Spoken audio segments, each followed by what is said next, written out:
Previously, I had mentioned maybe you're carrying this phone to bed when you know very well the bed is for sleeping and not sleeping. No time for the phone in there. So this could be contributing to the fact that you and your partner are not just intimate or close anymore. Sometimes it's usually the gossip that leads to, you know, other things. You know that conversation you have before bed. Unasema, so and so, uliona kiatu ya nani? Mnacheka. Alafu sema, lakini mimi siwezi vaa kiatu kama hiyo.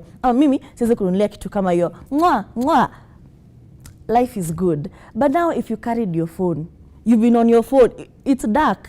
Your partner is waiting for you to initiate or they are trying to initiate, lakini huko Mike Mushiri amesema tu kitu fani, amesema niko second floor ama itangoaje niko first floor umecheka huko umeanguka, and your partner is trying to get busy. At the end of the day, we are all waking up very early in the morning. I need to catch a few hours of sleep. So now here we are. You carried your phone to bed. What shall I do? You're using the phone to ignore me in the bed. What shall I do? Hii simu iende. I feel like you've combined two things. You've combined fubbing, which is phone, and snobbing. Unam snob, you're busy on your TikToks. And you've also like combined it with bedtime scrolling, because some of us, it's a problem. People used to read books to bed.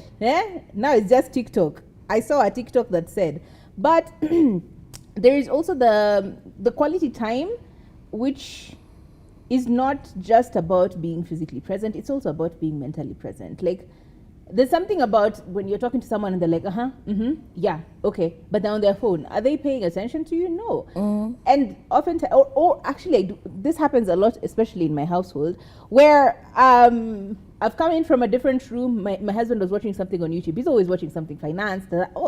YouTube, ako tu YouTube huko ana watch mavitu zake. And I come in and I'm like, oh my God, I just saw XYZ. And he's like, oh, okay, cool.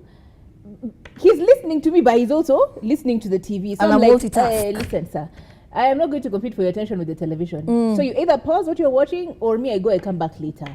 So it's become actual habit where if I walk into the room and I'm about to, I'm like, hey, babe, he will stop what he's doing, okay? If he was on his phone, he will pause what he was watching, put the phone down. He will pause what he was watching on TV, put it off, for many reasons, including Kenya nawambia atamiss Kenya alikuwa na watch because now he has to shoot me. So it's for everyone's benefit, right? If I come in and I'm telling you something, pause. And I do the same thing. Or when you are on a date, Askies do date night every week, right? So on date night, this is intimacy. You're supposed to be outside, you know, on an actual date, or you're inside doing something cute and romantic, or you're at the, you know, whenever you are, it's date night. This is a day that you have decided will be for you guys to go out on a date, or for you to date each other. How are you dating each other and the phone is in the middle? Okay. In fact, even if it's the pronunciation of something that I don't know, I can't even look at my phone. My phone is out of, it's no access to my phone, right? So I'm not going to be, oh my God, do you remember that thing? It's like, oh, okay, actually, no, I don't remember. I'm like, let me, So you have to sit down and remember, what was it? It's about who? Actively listening and actually remembering. Now using your brain as well to remember. Not everything is ChatGPT'd, all right? You don't have to always Google it or use ChatGPT or Gemini or any of these other search applications that help you figure out what it is you're talking about. Like, you're actually actively conversing, because conversation is not just about the physical presence of someone. It's about the mental intention of someone to be with you and to listen to you keenly, because even then they're internalizing stuff, right? Yeah. And also sometimes when you're on your phone, you come across content or, you know, snippets of other people's lives that seemingly look better than your own. And now you're just comparing. You're like, oh, look at them. Oh, they're in Iceland. It looks so romantic. Oh, they're in, you know, this husband of hers always takes her to London every December. I wish I could have that. And instead of you sitting down and actually appreciating what you have, you know, given the circumstances you're in, instead of just sitting down and appreciating the partner you have right now, the milestones you guys have you know, already achieved and gone past, the journey, you're over here comparing yourself to Kim Kardashian. And I'm like, pause sometimes. And I think I even tell Kathami a lot of times, anytime I feel some type of way about anyone or something on social media, I will unfollow you. I will unfollow you immediately. Yeah. If I come across and you're a very happy couple, every day you're smiling, I'm like, this is not realistic. Okay, please, I am unfollowing you. This is unhealthy for me, because people are creating content out there, especially like, couple content, couple TikTokers. They're doing those games. If right now I got mad that my partner cannot lift me in a trendy game that's happening on TikTok, that's on me, okay? He cannot, and I should be okay with that. Why? I'm big. So it would be such undue pressure for me to catch an attitude because we can't do a TikTok dance with him.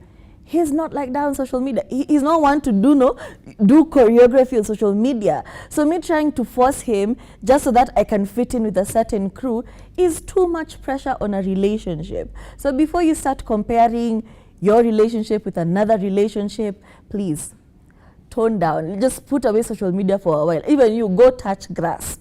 Unfollow people, uninstall Instagram for a few days, sit down with your partner, look at the things you guys are actually doing together before you start comparing other couples. Yeah, or just mute people. Sometimes I just mute people's stories, or I mute them completely. So it's there. I've not unfollowed you, but I'm not seeing as much of you as that will cause me to have a weird visceral reaction. And that's, again, not on the person you are unfollowing or muting, that's on you. Because think about it, a lot of people do also curate.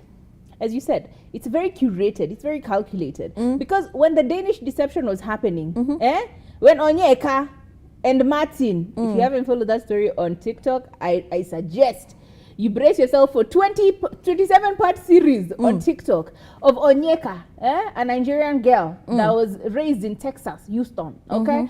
And her Danish boyfriend, who we find out later was her husband, all right? The two of them, if you saw their content online, and even now when it keeps coming up on my feed, they looked so happy. When she was picking up this mother-in-law of hers from the airport, they looked like they were so happy. She had flowers for her. There was a lot of pomp and circumstance around the whole story.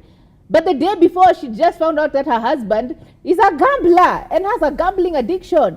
The couple of days before, the husband had borrowed $6,000 from her. Nitakurudishia, babe, nitakurudishia. My accounts are locked, where. But like the stuff that you see online, you couldn't imagine that this is the same person. That this is the person mwenye ameomba marafiki wake wote pesa. Ameomba $200,000, not shillings, from a friend of hers. It's crazy when you think about these things, like in hindsight, or when you peel back that layer of the facade that exists on what people show you, because some people are very good at showing you the good. When they are traveling, due to Puerto Rico, due to Juan Carlos, when they're going to all these places, taking pictures, actually hiring photographers and videographers to take very manicured pictures of themselves, you wouldn't know that she has taken her last dollar from her bank account to pay for this trip because her husband has no money. Okay, like you wouldn't know all of these things are happening because they look so curated. She has a whole travel vlog with her husband. They are posting everything. Oh, today we went to San Juan. You wouldn't know, would you? Because you're so keen on trying to create that facade for everyone else, you don't take a moment to ask, does this make me happy? Am I doing this for me and my partner, or am I doing this for whoever is watching me on social media? Like, to what extent is it performative versus to what extent is it naturally where you gravitate towards? You see someone has gone online, their partner anampaka makeup, unasema, oh babe, nipake no, it's not. Ametoka kupigwa huko mangumi ndio sababu anapakwa makeup to cover up the bruises. Unaambia your partner, oh nipake. Listen, guys, it's never that serious, all right? Like, you create your own narrative for the life that you want to live with your partner, and put away the phone that is giving you very much FOMO for things that you're not necessarily aware of what's going on in the background, right? Trust that you guys are doing it right, and if you're not, work on that as opposed to trying to be someone else or emulate someone else. It's not all kosher, baby. Anyway, these are just my thoughts. We'll see you tomorrow, same time, same place. My name is Kathomi. My name is Tarife. See you tomorrow.